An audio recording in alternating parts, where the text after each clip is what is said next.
Dans l'actualité sociale de ce lundi, la poussée de fièvre dans les hôpitaux publics et les cliniques privées. Médecins libéraux, chirurgiens et internes mènent la fronde contre l'accord signé fin octobre sur les dépassements d'honoraires, des blouses blanches dans la rue et des blocs opératoires déserts. Une situation très rare dont Viviane Jungfer et Olivier Calmet nous expliquent les raisons.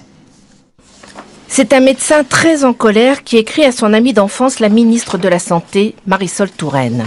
Marisol, ne vois-tu pas que la colère gronde? Les raisons de cette colère, l'accord qui vient d'être signé pour encadrer les dépassements d'honoraires. Un accord qui ne leur permettra pas, disent les chirurgiens, de continuer à opérer avec le niveau d'excellence qui est le leur aujourd'hui. Je vais opérer ton pouce, par exemple, ou un ophtalmo la cataracte de ton mari, pour même pas le prix de ton coiffeur. Tu penses pas que c'est indigne?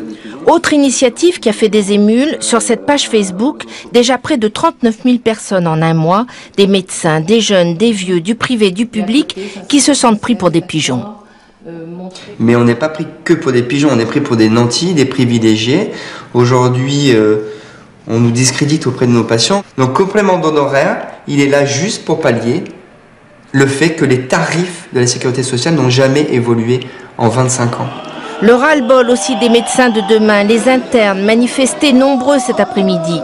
Ils sont inquiets pour leur liberté d'installation et leurs conditions de travail.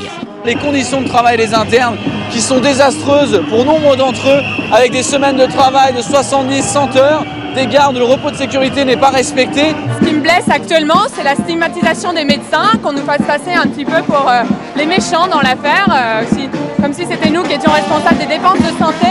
Pas question de toucher à leur liberté d'installation, leur a réaffirmé ce soir la ministre, qui veut bien discuter, mais pas renégocier l'accord passé. Mercredi, ce sera au tour des médecins libéraux de descendre dans la rue.